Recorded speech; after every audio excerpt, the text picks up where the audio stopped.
Welcome everyone on this beautiful spring morning. My name is Jad Daly. I'm President and CEO of American Forests, and we are so excited to be here today to launch an incredible new partnership with our friends at the Washington State Department of Natural Resources and the City of Seattle and a whole constellation of other partners who are rallying together a truly unprecedented statewide effort to create tree equity here in Washington State. So I want to put this in context a little bit. I want to talk about what do we mean by tree equity and why is it important. And here's the deal. Here in Washington State and across America, a map of trees in our cities is also a map of income, and it's a map of race in ways that transcend income. Now we proved this. American Forest created something called Tree Equity Score, and we mapped every urban neighborhood in America, and we showed these systemic inequities of trees with truly dangerous consequences. For example, neighborhoods with the majority of people of poverty in America have on average 41% less tree cover. Here in Washington State, there are about 2 million people who live in neighborhoods that have less than half of the amount of tree cover that we should expect to find there. So we really have to solve these systemic inequities of tree cover, because this isn't just scenery that we're talking about. Trees are critical green infrastructure for our communities, especially in the face of climate change. Just consider that a neighborhood without trees can be more than 20 degrees hotter at peak. Now, on those hotter days that are coming with climate change, like the incredible heat dome event that we saw here in Washington State in 2021, you add an extra 20 degrees to your neighborhood, and imagine that you're a low-income person living in a home that doesn't have air conditioning or we can't afford to run it all day. That's a life or death issue. Trees have other critical health benefits as well. We know that rates of asthma and other respiratory diseases are higher in neighborhoods that don't have trees. So this isn't just an environmental issue. This isn't just a climate change issue. I'd suggest this is a moral imperative for us as a country, for us here in Washington State, to bring the healing benefits of trees equitably to every neighborhood. Now, here's some good news. In fixing this disastrous tree inequity that we have, we can create incredible opportunity and bring our communities closer together.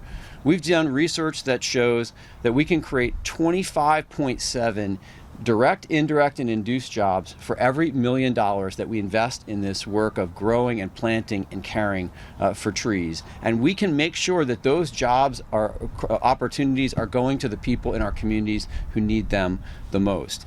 And there's an opportunity for everyone to participate. There are ways that citizens and volunteers, even young children, can participate in doing this work. So it's a real opportunity to bring our communities together in bringing the healing benefits of trees to every neighborhood. But look, it's critical that we get the details right. The details of community engagement, so we're doing this with communities, not to communities. That we get the forestry details right. Climate change is putting incredible stress on our trees and forests all across Washington State and across America. And so we have to make sure that we're planting the right species of trees, we're caring for them in the right way, so those trees will be resilient into the future and be able to provide those benefits for us that are sustained over time. And so that's why we're here today to announce, again, an unprecedented partnership, the Washington State Tree Equity Collaborative. So we can bring together all the different actors who need to do this work, state and city leaders, community-based organizations like some of the ones that you'll meet here today, businesses of all kinds, from national and global companies based here in Washington State to local businesses as well. And again, a role for individual citizens to participate in this work. Bring all those folks together to gain access to the best tools and techniques for doing this work, to find more effective ways to partner together, to better access funding to scale up this work. And so let's just be clear, this is not a debating society. This isn't just pulling together people to talk to each other. This new Washington State Tree Equity Collaborative is going to be about where the rubber meets the road. And that's about ultimately expanding tree cover in the neighborhoods that need it the most, the ones that are systemically underserved. And it is going to be about making sure that we have the most outstanding techniques and that we're maintaining those trees and forests in a healthy state into the future. So one of the things that we're really excited to do as part of supporting the Washington State Tree Equity Collaborative is to take our tree equity score. You see some visuals for tree equity score here, and that data that I talked about that tells us where we need to do this work the most.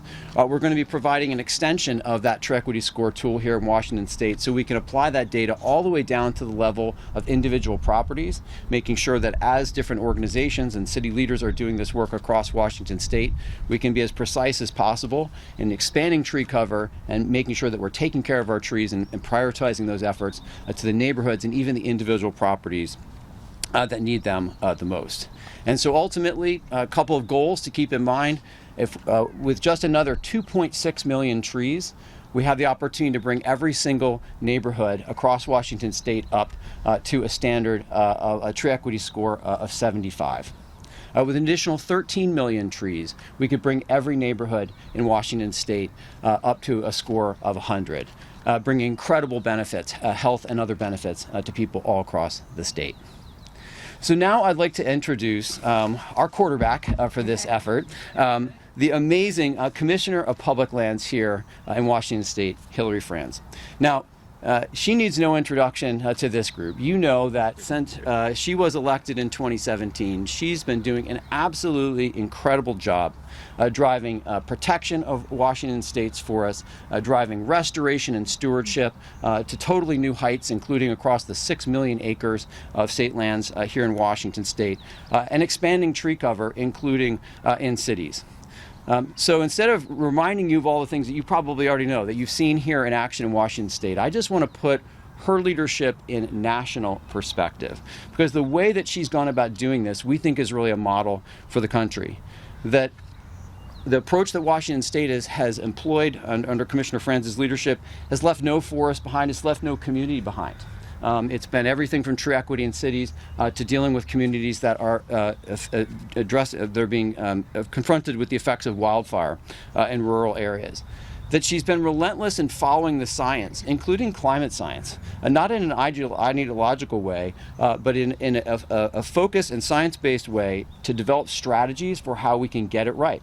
Things like how we reduce wildfire risk, whatever the science leads us to do to help those forests become more resilient to climate change. And now taking our urban forestry efforts here in Washington State and using data and science to drive tree equity forward in unprecedented new ways. And I think one thing that's been particularly notable is her ability to communicate these complicated issues in ways that lots of people can understand. And so we can build unprecedented public and political coalitions to come together and take action, whether it's new legislation and funding through Washington State, or whether it's galvanizing local action and collaboration at unprecedented scales. And so that's why when I started as CEO at American Forest and we launched a new Forest Resilience Champion Award, and we looked all across the country and we said we need to pick one leader to be our paradigm for holistic science-based forest leadership in America. We chose Commissioner Franz to be our first honoree of our Forest Resilience Champion Award.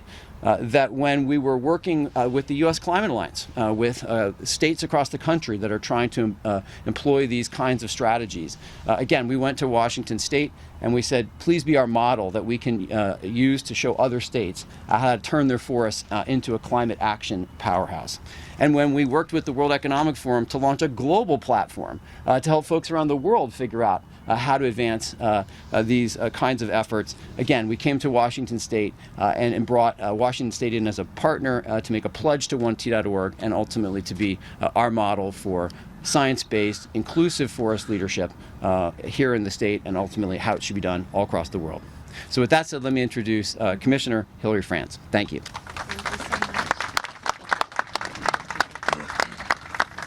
Thank you, Jad.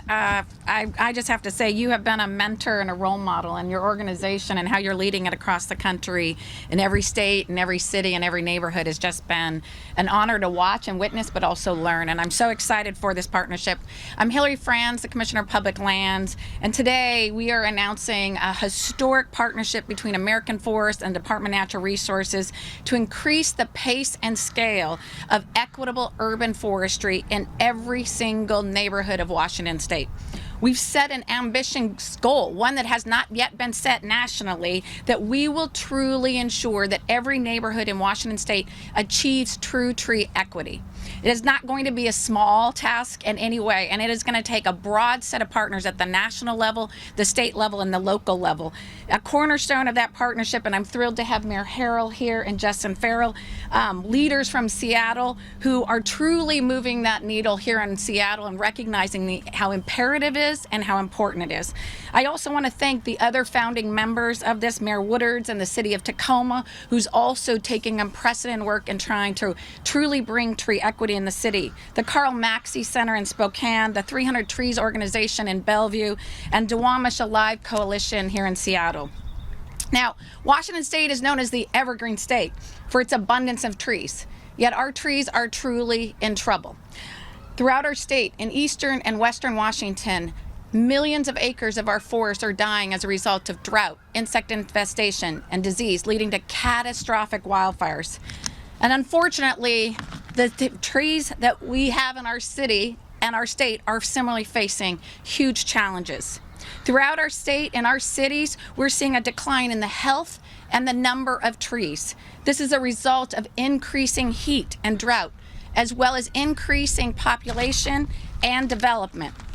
It is also the result of discriminatory practices that still shape our cities today, and along with income inequality, define who has access to healthy tree canopy and who is surrounded by concrete. Access to clean air, to shade, and green space should be a basic fundamental right. But the fact is, throughout our state, low-income communities and communities of color more often live in neighborhoods with a higher share of concrete surfaces, parking lots, shopping malls, and simply industrial complexes. American forest analysis for parts of Washington State truly prove this. Low-income neighborhoods have 12% less tree canopy than the state average. Neighborhoods with a majority of people of color have 18% less tree canopy than white neighborhoods. Nearly 2 million people, as you heard Jad say, in Washington live in neighborhoods with inadequate tree canopy. These neighborhoods have more paved surfaces like parking lots, roadways, and highways. They have greater air pollution leading to asthma and other health issues, and they absorb and radiate more heat. Anyone who lived in Washington during that 2021 heat dome that settled over the Pacific Northwest remembers the temperatures climbing to over 110 degrees. In neighborhoods with larger community colors and more low income had a 13-degree difference from more wealthy white neighborhoods right here in this city. Where there is heat, there is death. It is true. At DNR, we talk a lot about wildfire. We talk a lot about drought. But the fact is that heat kills more people in the United States than any other extreme weather disaster. And the heat dome claimed more than 100 lives here in Washington State. More than 100 lives. Most of the people who died lived in neighborhoods that lacked trees. We know that with climate change, it is only going to get worse. But we can solve this, and the answer is so simple. It is simply planting more trees and making sure we're planting them in the right places where so many people have too few. We know that trees are essential for quality of life. We all experienced during COVID when we were all sheltered inside, and we looked to the outdoors for our mental, emotional, and physical health. We know that trees truly decrease the temperatures on hot summer days, conserving energy and absolutely saving lives. We know that trees ensure that the air we breathe remains safe and that the water we drink is clean. And we know that trees stop pollution from entering our streams and our waterways that are truly going to improve our endangered salmon and other aquatic species. Trees store carbon pollution as well. And as we see a rapidly changing climate, we can plant more of the tools that are going to sequester that carbon and store it. So to achieve our goal of tree equity in every neighborhood of the state, our partnership with American Forest is huge, bringing the data and the science to every single neighborhood in Seattle and across the state so we can understand where we've got to be planting more trees and how imperative it is that we do. And also so we can understand where we have to maintain the trees we already have here. It's not enough to just plant more trees if at the same time we are losing the pace and scale of the trees we have. So I'm thrilled and super excited about this partnership. When I came into the Department of Natural Resources, we had 2 people in urban forestry for the entire state of Washington. That's less than the city of Tacoma has in the area of urban forestry, and we run the urban forestry program for this state. We have been rapidly working to secure more investments every single year, including last year where we secured several $millions to be able to provide more grants and funding to our local cities. This year we have an unprecedented request in front of the legislature of $8 million, which will help us actually meet the needs that we have right now in this city and across the state. And fortunately, with that, we have secured $6 million from the federal government to help us rapidly accelerate and double down. As I would say, that is just a substantial down payment on the challenges that we have already been facing for over 30 to 50 years in our state. We need to plant, as you heard, 13 million trees to reach a score of 100 tree equity in every neighborhood. And in this emerald city of our state and the evergreen state, we should be able to get there, but it will take all hands on deck. Now, I had the great fortune of growing up in a neighborhood that had trees, the beautiful horse chestnut trees. And I spent every day outside in the summer under those trees, climbing up into them. But to be honest, most of us were playing horse chestnut wars. We grew up every morning, we ran out to those trees, we stood underneath, we collected as much horse chestnuts that we could, put them in our buckets, and we pelted each other across the street. Now, I'd like to say that that's made me more adapted to politics and the wars we sometimes face in Olympia. But honestly, what it's really made is it's made me appreciate the importance of our environment, our natural resources, and simply a tree. And I'm here today, we are going to fight to make sure that we are truly making the evergreen state evergreen, not just for the children here, but in the future, even with all the challenges we face around economics and around housing and around climate change. And with that, I'll turn it back to you, Jad, and I'm super excited to be partnering with you. Thank you. Thank you so much. Thank you. Thank you so much. Boy, are you all lucky to have a leader like that for the state of Washington, and again, someone who's a real leader for the whole country. And I want to put a couple things in, again, in the big picture context. Commissioner Franz shared the incredible news that Washington State was just awarded more than $6 million of new federal funding to support the tree equity work here in Washington State.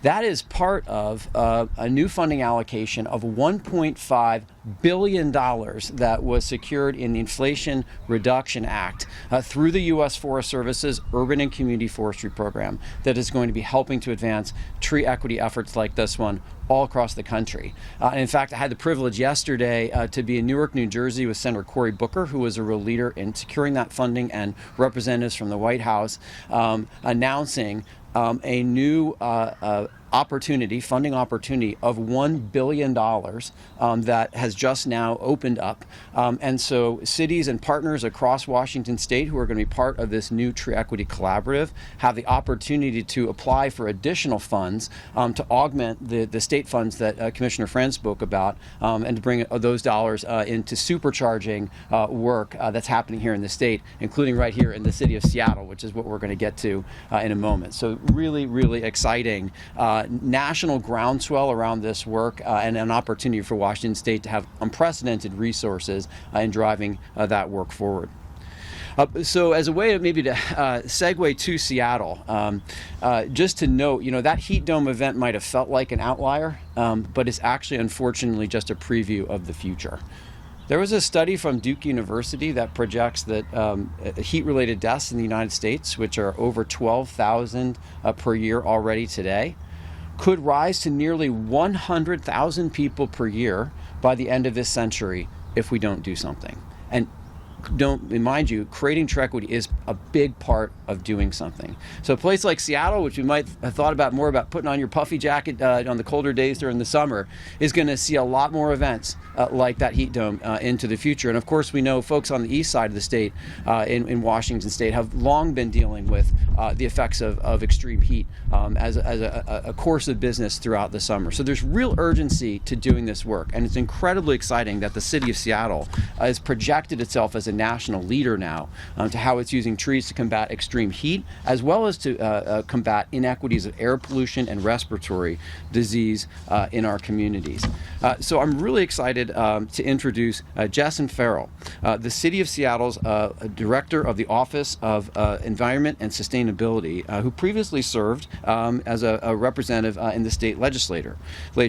And she's been leading work on a canopy cover assessment here in Seattle to really understand where trees are most needed and to help organize collaboration with local partners as well. So with that, Jessen, let me turn it over to you. Thank you.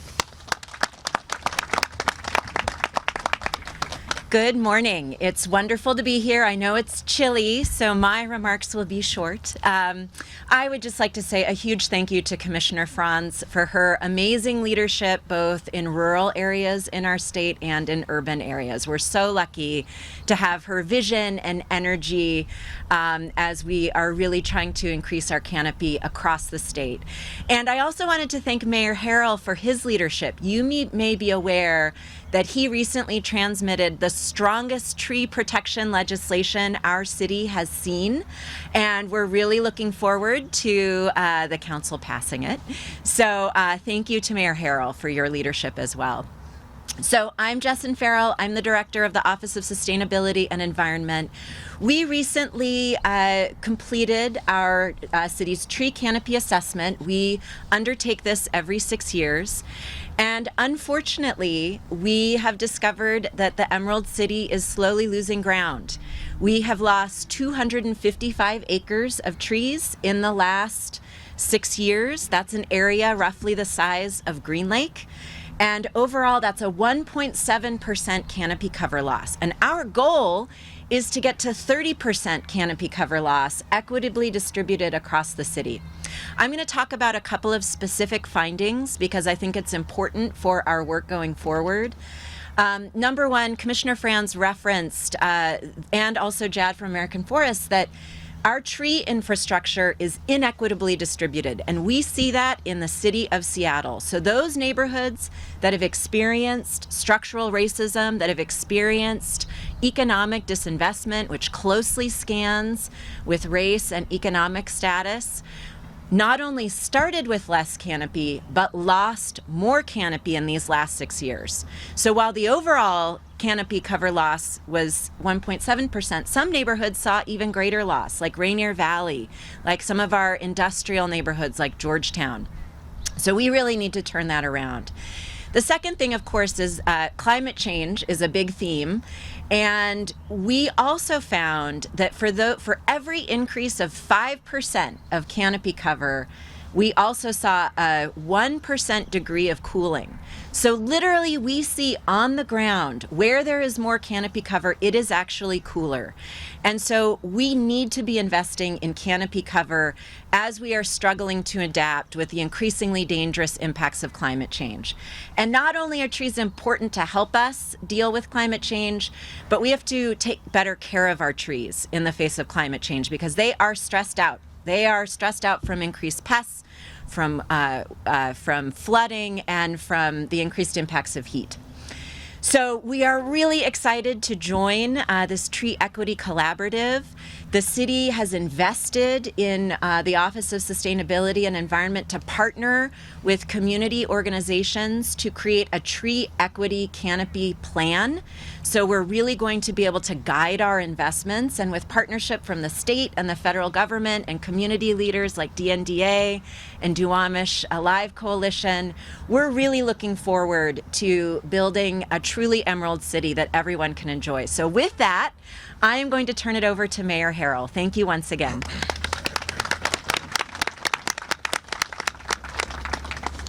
She did all that without notes. The city has the best environmental director in the country, and I stand by that. Jad introduced Commissioner Franz as saying she's the quarterback. I love that. She has a strong ground game. She knows how to spread out the offense and branch them out to move ahead. I could do this all day, by the way, with the quarterback stuff. In all seriousness, we're very excited to join the leadership of Commissioner Franz. And I met Jad, we talked some time ago in a different environment, in a different state. And it's that kind of passion that's going to get this state and this city where we need to be with respect to tree equity, which I don't even think was a thing 20 years ago. And again, I'm just heartfelt when I look at the volunteers and the community activists and the employees that are doing this, because we are unashamedly tree huggers around this state. We also like to hug people too. And there's really nothing more beautiful when you see children playing around healthy tree canopy.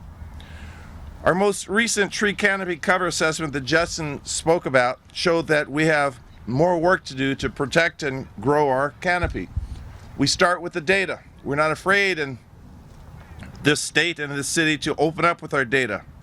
Following that data and leading with equity, as Jad so eloquently spoke about, we quickly advanced our efforts to reverse that decline once we defined it, to open it up, the data, and support our Seattle's tree canopy. So last month, our administration issued an executive order, and many of Justin's team members are here. We issued an executive order to protect trees on public property while also addressing inequities in canopy distribution that are impacting historically underserved communities across our city.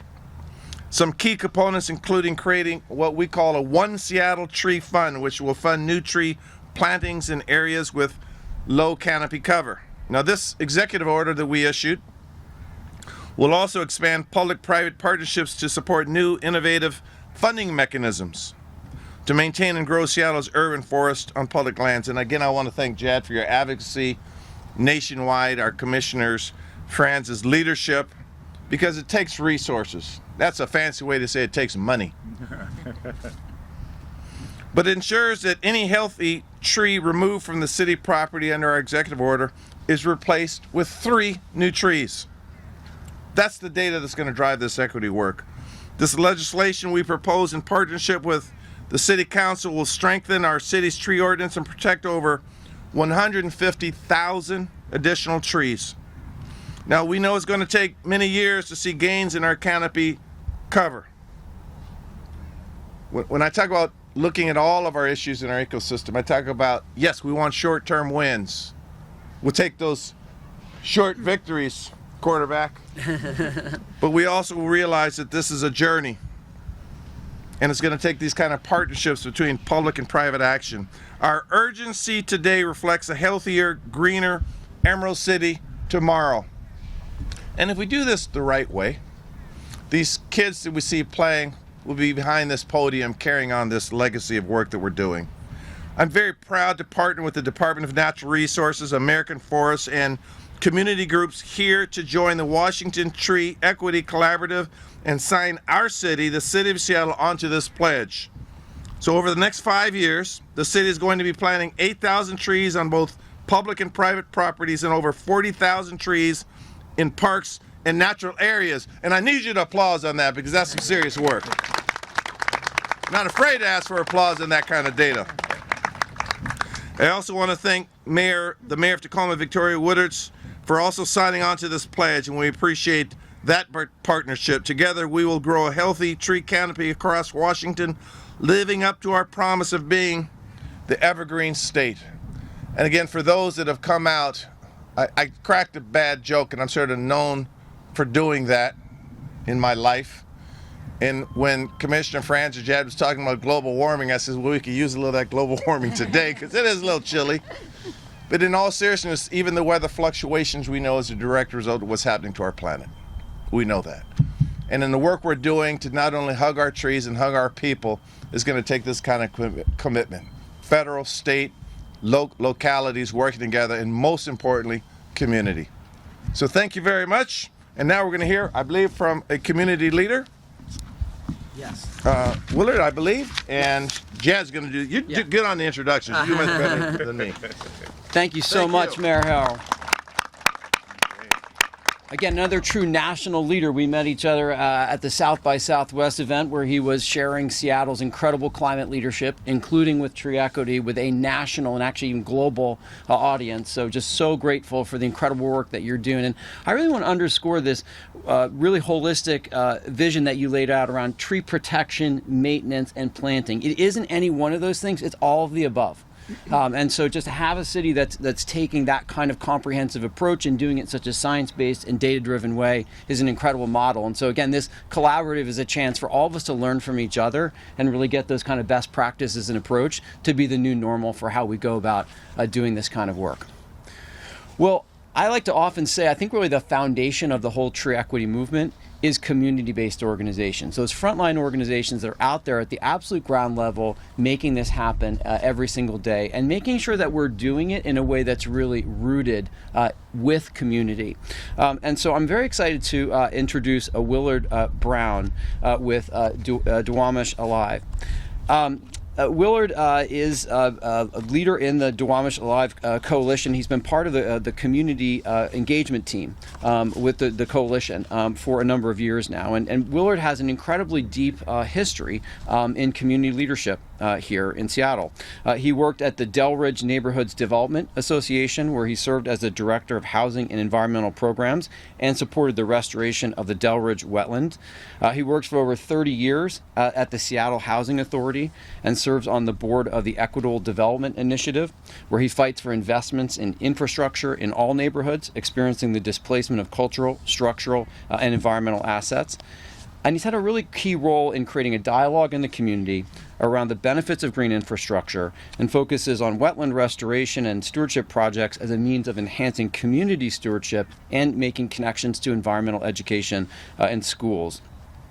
And so Duwamish Alive Coalition has a special event that's going to be taking place this Saturday. You can think of it kind of as a follow-on to today's discussion, a volunteer event here at the Roxhill Bog in conjunction with the Green Seattle Partnership that I'm sure he'll give you a little teaser about. But we're just so grateful that this effort includes partners like Duwamish Alive Coalition and many other community-based organizations, and that's really going to be the foundation of how we're going to make progress together. So Willard. Oh.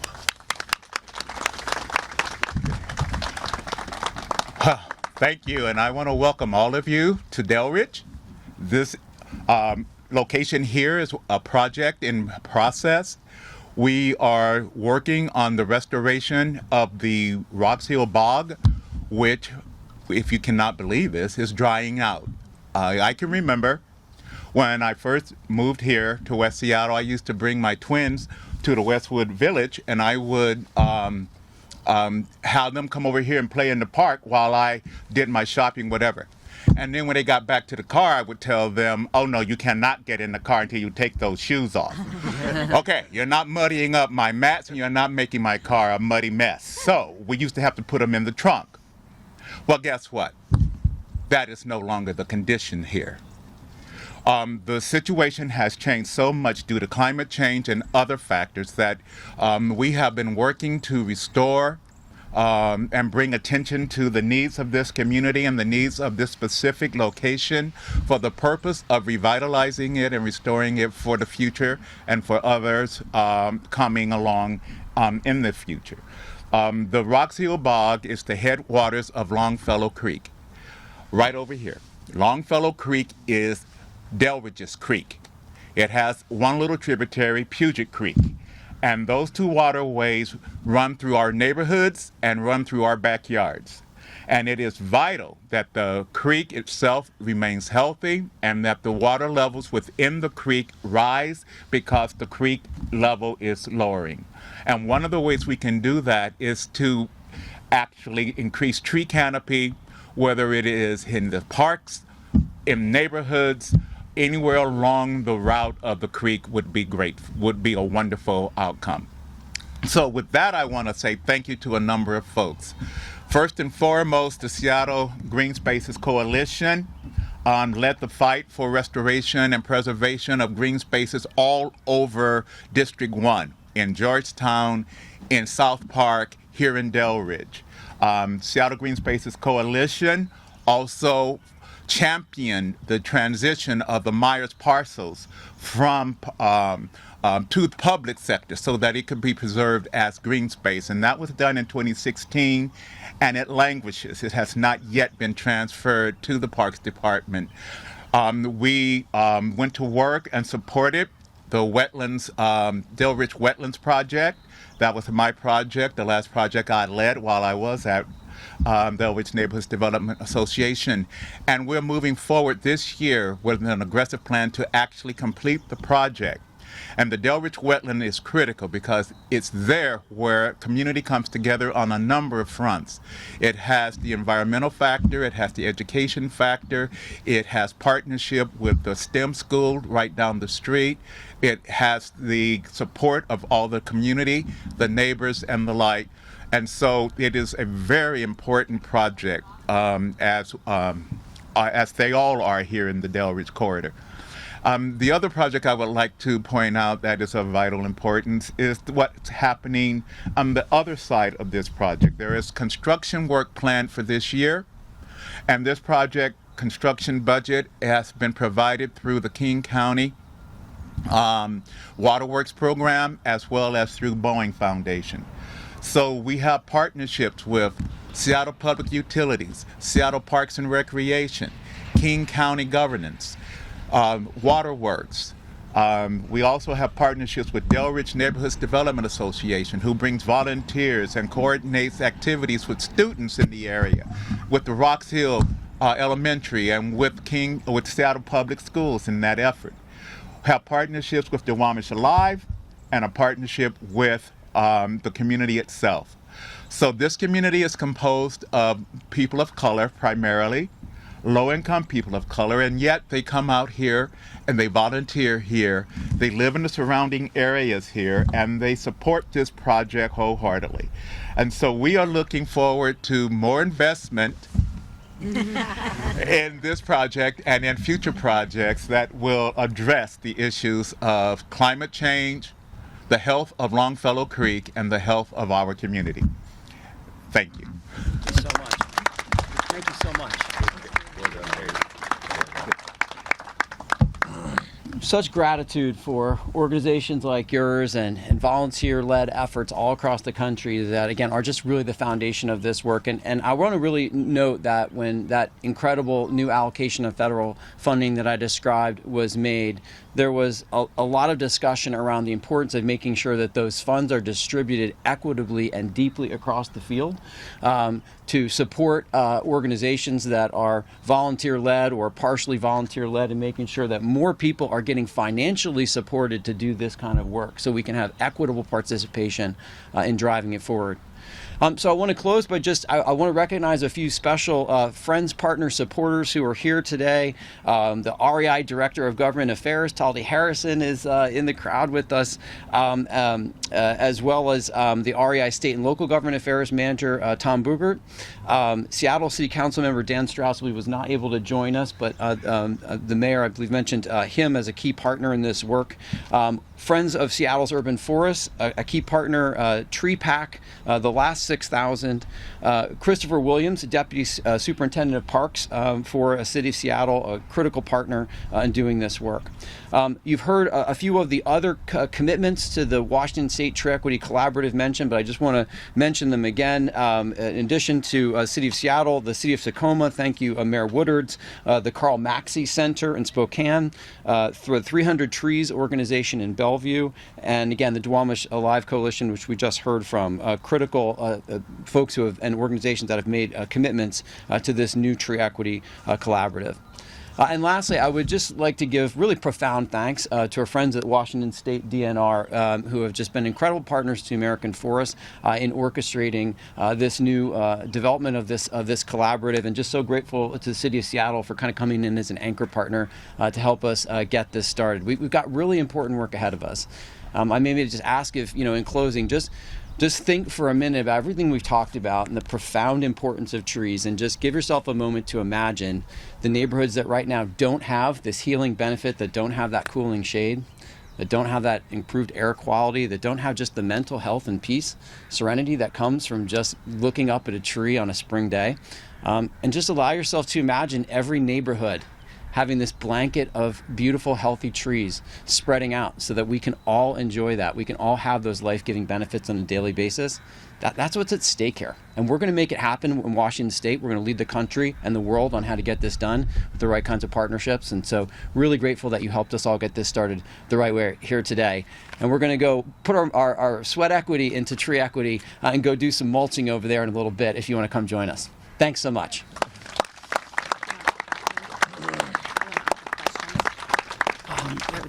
I didn't know that we were going to do it, but maybe so.